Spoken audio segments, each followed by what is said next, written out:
Today I'm going to be making a small batch of candles and just talking to you about where my business is at and some exciting new updates, some things that have been going on, stuff I've been struggling with. So if you're interested in all of that, stay tuned. Welcome to my channel. If you're new here, my name is Steph. My company is Bushyl. I make soap, candles, bath salts, lip balms, shower steamers, all kinds of different things, and I use this channel to give a lot of behind the scenes looks at making products, making decisions about the business, all the sort of stuff that goes along with being a handmade business owner. And today I have a small batch of candles to make. It's not really going to be anything that exciting, but I wanted to use this format to just sort of talk through some things that are happening with my business, give you all some updates, and yeah, make candles while I'm doing that. This batch of candles I'm making, it's a set of 12 of my large ceramic candles. They're 12-ounce candles. Most of the orders I get for this size are actually from wholesale customers. This is part of a wholesale order. I've made a handful of them the rest of this week, also for a couple of wholesale orders. I think that they're just the sort of thing that, because they're a little bit of a higher price point, I think it's easier to sell to someone who is in the store smelling them in person. And so I have a handful left to make of one of my new summer scents. I just started making my summer collection, which is just 3 different scents. It's white lilac, which is such a true to lilac smell. I get really good feedback on it. I know there's a lot of very synthetic smelling floral fragrance oils, or I guess there's very synthetic smelling anything, but a lot of lilac candles that are on the market just don't actually smell like the real thing. I feel like this fragrance oil really does. It is a tricky fragrance oil. It super accelerates soap, and even with candles, I feel like it's very finicky. I like to work with a hotter wax when I'm working with this one, because for some reason I feel like it makes the finished product a little bit more smooth. But that's my white lilac. Then I have my heirloom candle, which is a sort of tomato leaves based, smells like you're walking through a farmer's market, super fresh, but not too, I feel like it's a really good kitchen candle. It's very sort of neutral in terms of not too feminine, not too masculine. I think it's got pretty broad appeal. And then I also have my sunlit citrus, which has some grapefruit, some lemon, some orange, but also balanced with some other notes that just make it really light and refreshing, which is perfect for summer. So I've been making large sizes of all of those fragrances for these orders, and yeah, now I'm on to a batch of sunlit citrus. It's a mix of a couple of different fragrance oils, so I'm using Inventora now, finally. It took me a really long time to bite the bullet on Inventora. I felt like it was maybe more robust than what I needed. I was hesitant to add another monthly payment, monthly cost to my overhead, but I was just feeling overwhelmed by keeping track of all of the different materials I have. And the real reason I signed up for it was the ability to have a central location where myself and an employee could track production in a way that was very official, and it would be harder for things to fall through the cracks. So like I said, finally bit the bullet. It really helps me with staying organized, and also it calculates how much of each ingredient you need just by putting in the batch size of what you're making, which is, I love that. So great. But like I mentioned, in case you picked up on it, I hired someone new. I had made a video a few weeks ago, maybe even a month ago, about finally needing to hire help. It's a really hard decision to make. It's the same sort of thing where it adds to the bottom line, and it's always tough to know when is the right time to add someone to your team. But I feel like I absolutely do not want to go through another holiday season without help. After last holiday season, I was just so overwhelmed and swamped, and I don't want to do that again. And I think that hiring someone now in the summer when it's a little bit slower is perfect timing, because that way, hopefully she can be fully trained to help me make products by the time the real rush of the holiday season comes around. So I interviewed a few people for the position. They were all great, which was not a problem I was necessarily expecting to have. I was nervous that no one would apply. So when I had all of these great candidates and I really enjoyed everyone, it was actually pretty challenging to figure out who's gonna be like the final hire. So I just went with someone that I think is the best fit for the job. Like I said, everyone was great, but hopefully when you do an interview, you find out a little bit more about like what they're looking for long term and what they need from this position now. And I think I picked the best person for the job. We'll see. She had her first day earlier this week. It was just like an hour of coming in and getting like a full tour of the space, just kind of talking through how things are organized, getting a brief introduction to that. And then next week, she comes in for a couple of days and is gonna help me. We're just gonna try and dive in as much as we can.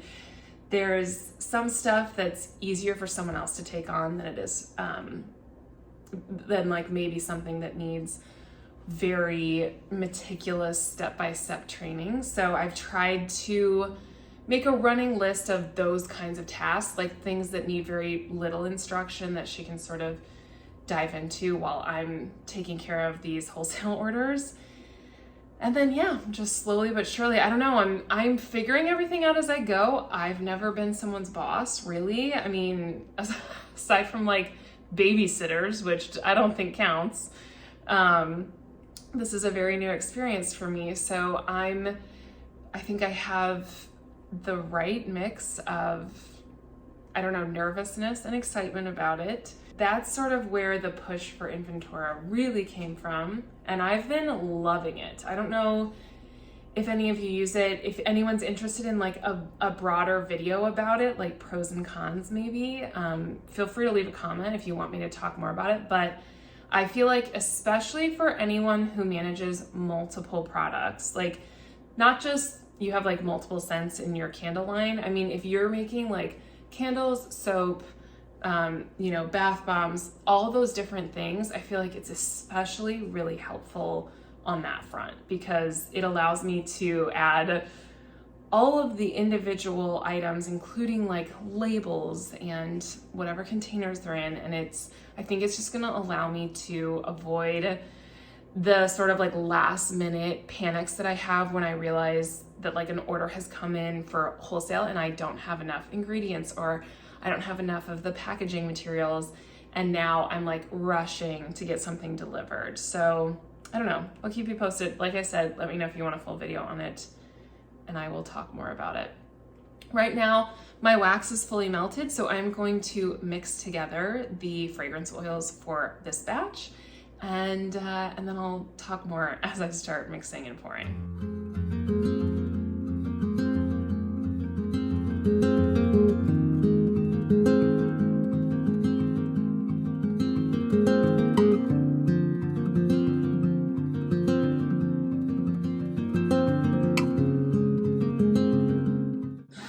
So I'm over here in my the sort of candle side of my studio. It's right by this lovely window. I didn't realize this. We moved into this studio in January, and so there's all these vines on the outside, but obviously in the winter there's no leaves. And now that the leaves have come in, they're so beautiful, but they really block out a lot of sunlight. And so I'm sort of like struggling with whether I need to go out there and sort of trim them around the window or not. I don't want it to look bad, but I also, obviously for like filming and just in general, I don't love the overhead lights in this space are so intense. It's like all or nothing, and they're very bright LED lights. So not the chillest vibe that I'm hoping for. So I really like just using natural light, especially on a sunny day like today. And with these vines, it's like both windows are significantly less light than they used to be. So might have to do something about that pretty soon, but I have no idea what I'm doing when it comes to plants. and I don't want to mess anything up. I don't want it to look bad from the outside either, because it does make for like this really pretty side wall. And with some of the events that we do here, like we use that outdoor space, and I don't want to like ruin the aesthetics of it, but I do have to figure something out because I need it to be a little bit lighter in here during the day. Something new that I'm doing with these candles is, because I had a large order for these large ceramic ones, instead of pulling every single vessel out and like placing it individually on the table only to pack it back up, I'm sort of experimenting with how it goes, just leaving them in here. I mean, obviously I have to pull them out to put like the warning label on the bottom, but even just keeping them sort of contained in here, I feel like makes it a little bit less work. It's tough. This is the sort of stuff where there's a lot of like trial and error, figuring out like what's the best use of your time, what's the best way to do all of this. Obviously, if I spill wax when they're in this box, it's like a much bigger mess than if they were on the table. So that's like one of the downsides I have to figure out. I'm luckily at a point where I'm so familiar with this that I don't spill stuff very often, but listen, it still happens to everybody, so something to think about.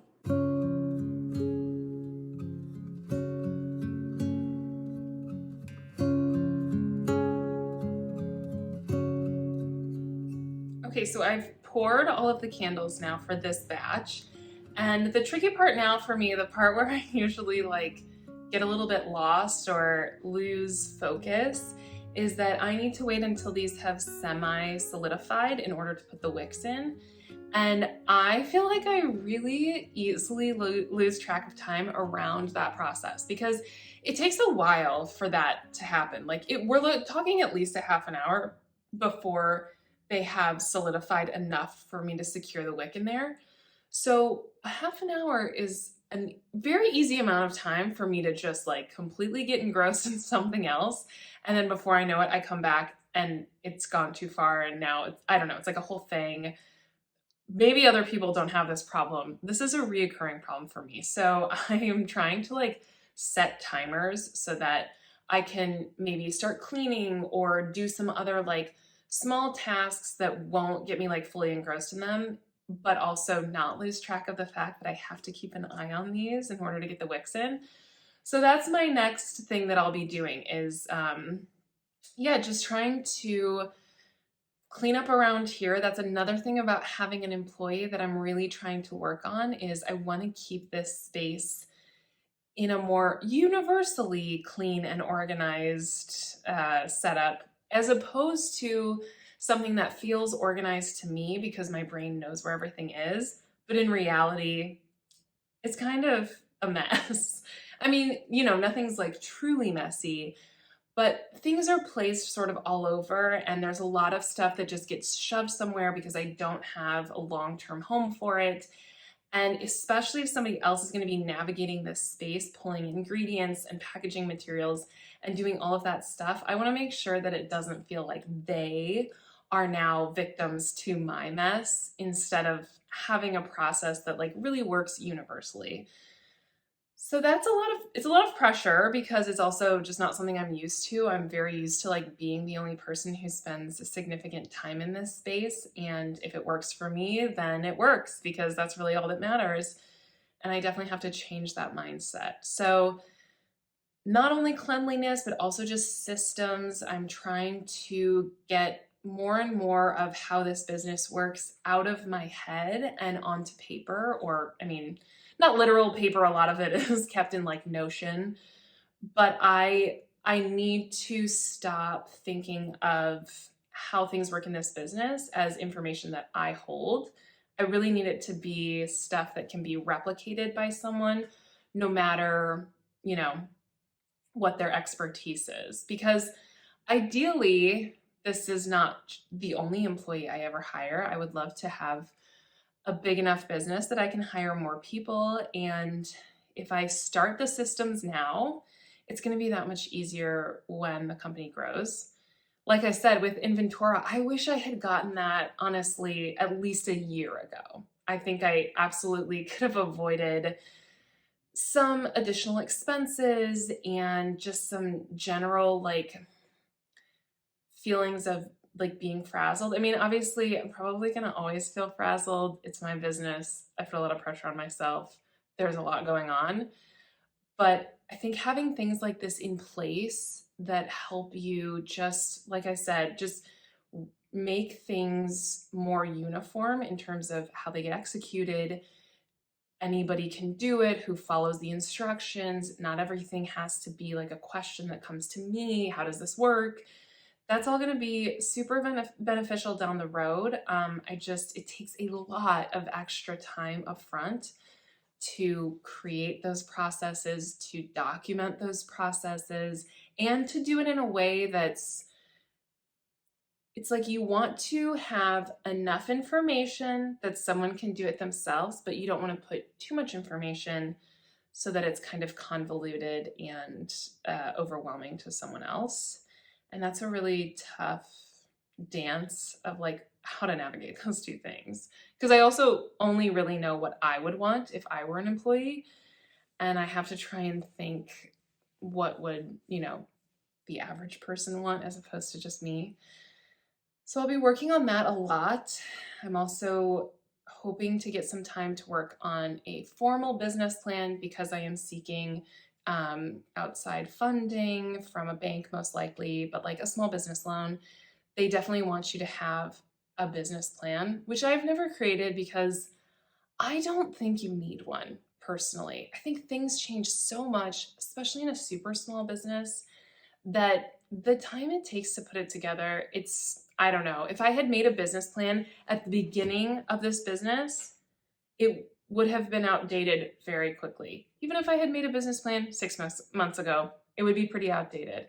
So I don't necessarily recommend that for anyone. Like obviously you want an idea of like what your business goals are, but the only reason I'm doing it is because it's part of the process of like applying for a loan. Okay, I got a phone call and it obviously went off.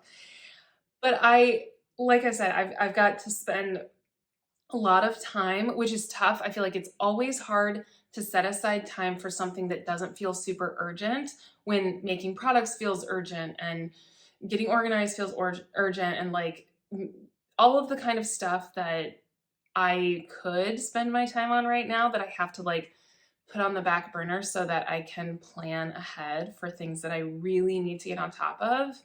That's always a struggle for me, but that's definitely what the next like month or so is going to look like. And I'm hoping that having an extra person in here just a couple of days a week allows me to at least free up some of that time. So that's what's going on with me. I'm excited for the summer. I have a lot of fun personal stuff happening, but also I think it's going to be good for the business. We've got a dinner event here later in the month that we're super excited about. I'll share more about that later. But yeah, I hope this was an enjoyable little update, just a small little batch of candles. Sometimes that's how it goes on a day like today. And if you enjoyed watching, I appreciate you giving the video a thumbs up. It helps me reach other viewers like you. And if you aren't already, you can subscribe so that you get notified every time I put out a new video. Thanks so much for watching. See you in the next one.